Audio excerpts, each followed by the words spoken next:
Well, my name is Susan Mitchell Shoemaker. I was born in Petersburg, Illinois. How did the McDonough Choral Society come to be? Well, I think that's kind of an interesting story. I'm sure most people who listen to this will recognize the name of Rich Myers and Chris Myers and their daughter Allison, who we got to know very well. And I gave Allison a few voice lessons.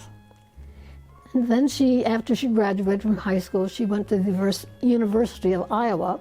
We went out to various performances of the choral groups out at the University of Iowa that Allison was performing in.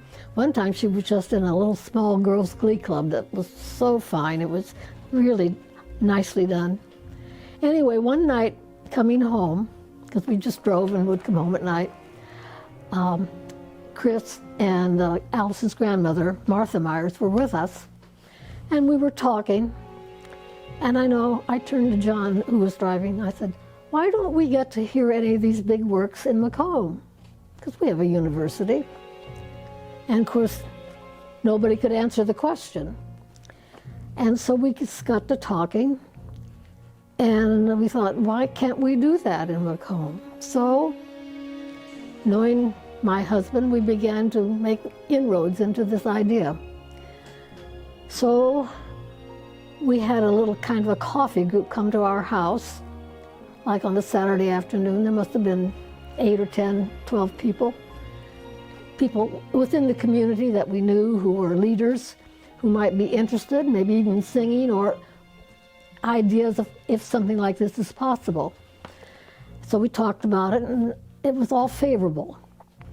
And we decided to go ahead. And we decided upon the name at that time.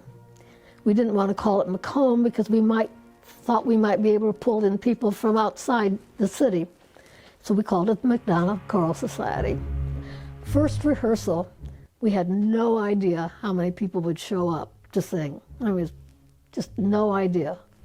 Because we'd had several things in the papers and people talked about it. We had a big 40 plus, probably close to 50 people showed up.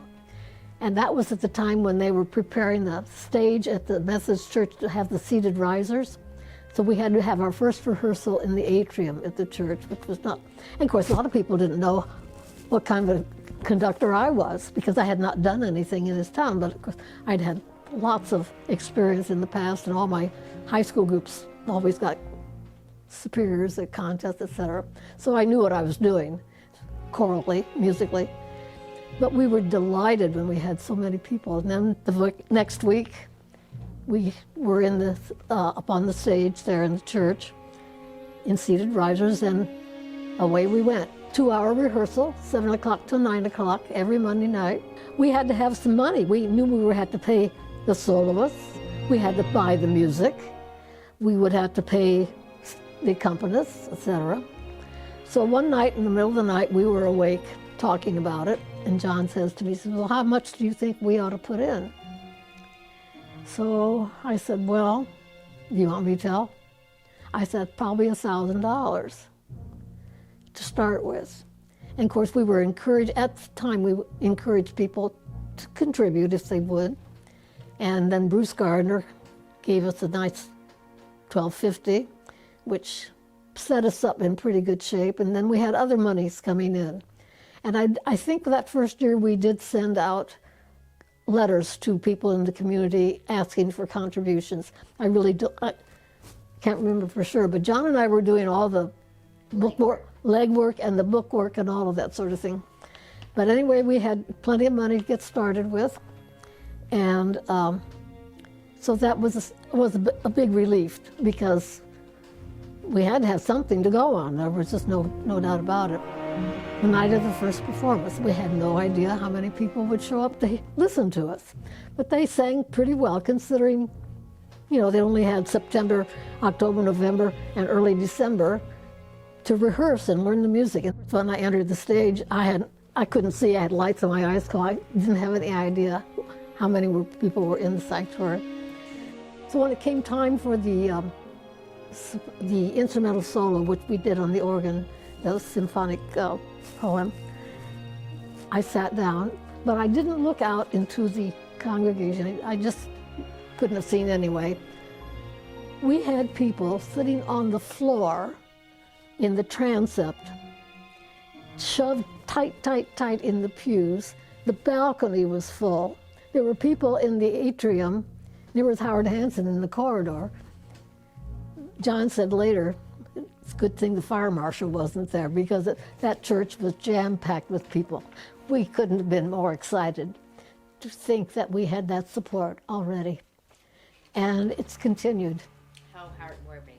It really was. It made us feel so good, because we had no idea what was going to happen. Absolutely no idea. And so here we had this church full of people. And I think we had a little reception that we've always had there in the atrium of the church. And we got to talk with people, and they were as excited as we were. And so that was lots of fun. And then, of course, we had a spring recital, or spring program. We started again in January, and off we went. We sang the Schubert Mass in G and something else. I can't remember now. I'd have to look it up. And off we went for 20 years.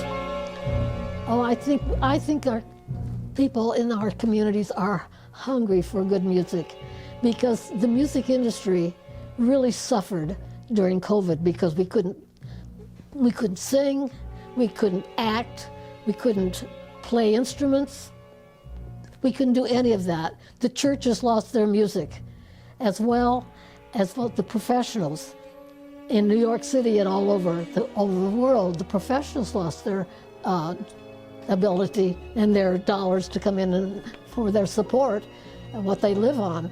And so I think our country, I think they're hungry for good music and good performance. At least I hope they are, because we haven't had it. And I know that a lot of people are trying to put together music and performances that have to deal with what we went through over the COVID era. I don't know that that's necessary. Just do some good literature that means something, that will affect people. And forget about what happened in the past. Forget about the COVID thing. Let's go forward and get back at the producing wonderful music and performances.